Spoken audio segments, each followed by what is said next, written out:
गडचिरोली जिल्ह्यातील धानोरा तालुक्यात समाविष्ट जपतलाई येथील अनुदानित आश्रमशाळेतील 3 विद्यार्थिनींचा सर्पदंशाने मृत्यू झाल्यानंतर आता आश्रमशाळेतील विद्यार्थ्यांचे प्रश्न ऐरणीवर आले आहे। मी सध्या मुलचेरा तालुक्यात आहे। मुलचेरा तालुक्यात देखील एकात्मिक आदिवासी विकास प्रकल्प अहेरीतर्फे शासकीय आश्रमशाळा चालवली जाते।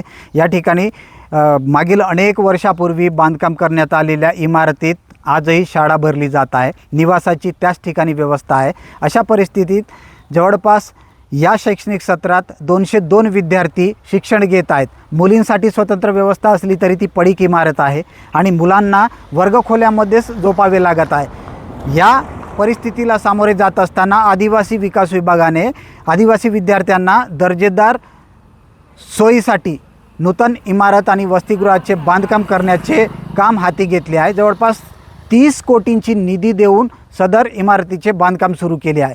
20 मे 2023 रोजी शासकीय आश्रमशाळा आणि वसतिगृहाचे बांधकाम हाती घेण्यात आले। आपण माझ्या पाठीमागे बघू शकता, हे दोन्ही इमारत 2023 मध्ये सुरू करण्यात आले आहे।